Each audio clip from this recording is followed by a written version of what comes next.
Welcome to Falcon Computer Academy. Dear viewers, ये कुछ images हैं जिनको मैंने जिप फॉर्मेट में चेंज किया हुआ है और लगातार ये ऐसे ही चलती रहेंगी। आपने इंटरनेट पे बहुत सारे बैनर्स देखे होंगे जो जिप फॉर्मेट में बने होते हैं। जब उनको अपलोड किया जाता है तो वो लगातार इस तरह से मूव हो रहे थे, उसके अंदर ये एनिमेट हो रहे होते हैं। जिस तरह ये पिक्चर आपको बार बार यहाँ पे देखिए, 3 पिक्चर्स मैंने यहाँ पे सेट की हुई हैं और तीनों पिक्चर्स एनिमेट हो रही हैं।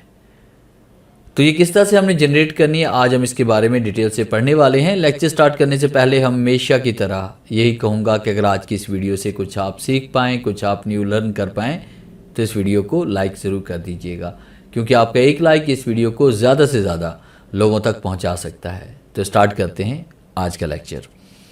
देखिए, सबसे पहले आपने पावर पॉइंट को ओपन करना है और पावर पॉइंट को ओपन करने के बाद देखिए, मैंने यहाँ पे कुछ इमेजेस को यहाँ पे सेट किया और ये जो मैंने पोस्ट बनाई थी ये मैंने स्पेशली बनाई थी पेंट्रस्ट के लिए।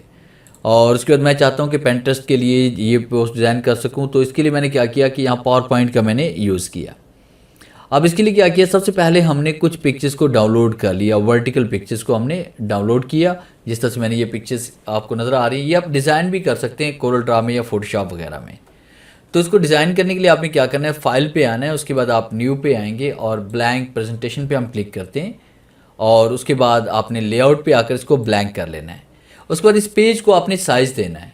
तो साइज़ देने के लिए आप डिज़ाइन पे आएंगे और उसके बाद आपने स्लाइड साइज़ पे आना है और कस्टम स्लाइड साइज़ पे हम क्लिक करेंगे और उसके बाद यहाँ पे क्लिक करते हैं। इसको मैंने साइज़ दे दिया, यहाँ पे 3.6 बाय 6.4 मैंने दे दिया और उसके बाद हम यहाँ पे क्लिक करते हैं ओके पे और उसके बाद मैक्सिमाइज़ पे क्लिक करते हैं। तो आपके पास इस तरह से एक साइज़ क्रिएट हो जाएगा।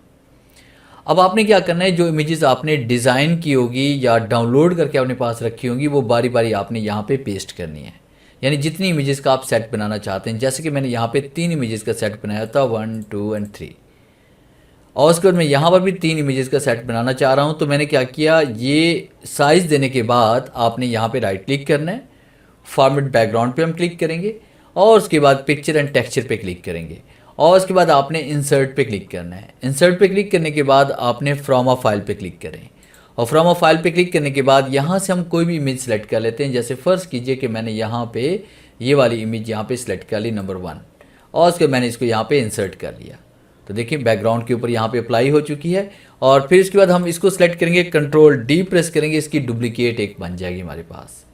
फिर हम इसके ऊपर क्लिक करेंगे, उसके बाद राइट क्लिक और फॉर्मेट बैकग्राउंड, दोबारा वहीं पे जाएंगे पिक्चर पे, फिर आपने इंसर्ट पे आना है, फ्रॉम फाइल पे हम क्लिक करेंगे और नंबर 2 की तरफ आएंगे। नंबर 2 हमारे पास जो पिक्चर पड़ी हुई है वो कौन सी हमारे पास, वो हम यहाँ पे सेलेक्ट कर लेंगे। जैसे फ़र्ज़ की ये नंबर 2 है हमारे पास। इसी तरह से हम यहाँ पे क्लिक करते हैं, कीबोर्ड से Ctrl+D प्रेस करते हैं, फिर दोबारा हम यहाँ पिक्चर पे आते हैं, इंसर्ट पे क्लिक करते हैं, फ्रॉम फाइल पे आएंगे और नंबर 3 की तरफ आएंगे। नंबर 3 हम यहाँ पे सिलेक्ट करते हैं, जैसे ये नंबर 3 हमारे पास है, इंसर्ट पे क्लिक करते हैं, डाटा हमारे पास यहाँ पे आ चुका है। अब इसके ऊपर हम डिफरेंट इफेक्ट अप्लाई करेंगे, ट्रांजेक्शन्स अप्लाई करेंगे। तो ट्रांजेक्शन्स पे हम क्लिक करेंगे। जैसे एक ट्रांजेक्शन हम इसमें अप्लाई कर रहे हैं, फ़र्ज़ कीजिए कि मैंने ये वाली इसमें ट्रांजेक्शन इसमें अप्लाई कर ली और उसके बाद दूसरी ट्रांजेक्शन मैं यहाँ पे क्लिक करूँगा। क्लिक करने के बाद मैंने दूसरी जो ट्रांजेक्शन यहाँ पे अप्लाई की वो ये वाली मैंने कर ली और तीसरी ट्रांजेक्शन जो मैं यहाँ पे अप्लाई करने वाला हूँ वो हम कुछ और कर लेते हैं। जैसे फ़र्ज़ की हमने ये वाली कर ली। तो इसमें आप कोई भी डिज़ाइन यहाँ पे सिलेक्ट कर सकते हैं। अच्छा, इतना करने के बाद आपने क्या किया कि फिर हम इसको जिप में कन्वर्ट करना चाहते हैं। आप चाहें तो यहाँ पे इसके पीछे साउंड भी लगा सकते हैं कि आपका साउंड भी चलता रहेगा। तो खैर अभी हम बात करेंगे कि हम यहाँ पे इसको जिप में कैसे कन्वर्ट करते हैं ताकि ईज़िली हम कहीं पर भी इसको अपलोड कर सकें। तो फाइल पे आएंगे, फाइल पे क्लिक करने के बाद आपने यहाँ एक्सपोर्ट पे आना है। एक्सपोर्ट पे क्लिक करने के बाद क्रिएट एन एनिमेटेड जिफ पे क्लिक करेंगे। तो आपके सामने देखिए यहाँ पे ये डायलॉग बॉक्स ओपन होगा। यहाँ पे मीडियम नॉर्मल साइज़ होगा, उसके बाद यहाँ पे हम एक्स्ट्रा लार्ज कर लेते हैं 1080, यानी हम HD में इसको कन्वर्ट करना चाहते हैं। उसके बाद ईच जो हमारे पास यहाँ पे स्लाइड है उसको 1 सेकंड दिया जा रहा है और उसके बाद 1 से लेकर 3 स्लाइड्स को हम कन्वर्ट करना चाह रहे हैं और क्रिएट जिफ पे हम क्लिक करेंगे। तो जैसे हम क्रिएट जिफ पे क्लिक करते हैं तो आपके सामने डायलॉग बॉक्स ओपन होगा और यहाँ पे हम एक न्यू फोल्डर बना लेते हैं डेस्कटॉप के ऊपर।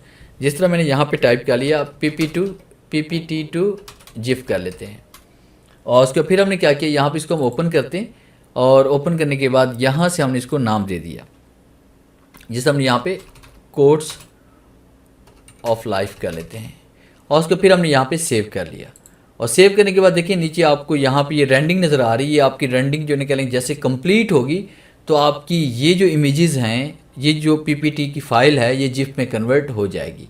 और उसके बाद अगर हम डेस्कटॉप पे से जाके देखते भी हैं, फर्स्ट के डेस्कटॉप पे जाकर हम इसको देखते हैं, डबल क्लिक करते हैं। डबल क्लिक करने के बाद यहाँ पे डबल क्लिक करते हैं तो इसको प्ले करते हैं तो देखिए आपके पास यहाँ पे ये तमाम इमेजेस जो हमने वहाँ पे सिलेक्ट की हुई थी वो यहाँ पे जिफ फॉर्मेट में कन्वर्ट हो गई हैं।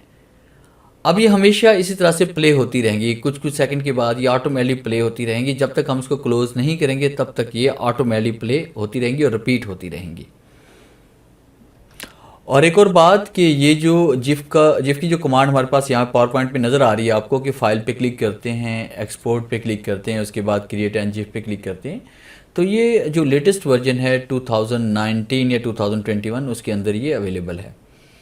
और उसके बाद जो ओल्ड वर्जन है, अगर आप उसमें PPT2 आप जिफ से कन्वर्ट करना चाहते हैं तो आप गूगल पे जाकर आप टाइप करेंगे PPT2 जिफ इमेजेस। तो आप जैसे वहाँ पे क्लिक करेंगे कन्वर्ट PPT2 जिफ पे आप क्लिक करेंगे तो आपके सामने बहुत सारी ऑनलाइन वेबसाइट्स आएंगी जो आपकी PPT फाइल को जिफ में कन्वर्ट कर देंगी। तो ये था मेरा आज का लेक्चर जिससे मैंने आपको पढ़ाया कि आप किस तरह से इमेजेस की आप जिफ फॉर्मेट बना सकते हैं और अपनी वेबसाइट पे या अपने सोशल मीडिया के बाकी अकाउंट्स के ऊपर आप इजीली इसको अपलोड कर सकते हैं मल्टीपल इमेजेस को जिफ में कन्वर्ट करने के बाद। उम्मीद है आज की इस लेक्चर में ज़रूर कुछ नया सीखने को मिला होगा। वीडियो अच्छी लगी है तो इसे लाइक कीजिए और अपने दोस्तों के साथ शेयर कीजिए। मिलते हैं हम नेक्स्ट लेक्चर में, तब तक के लिए गुड बाय।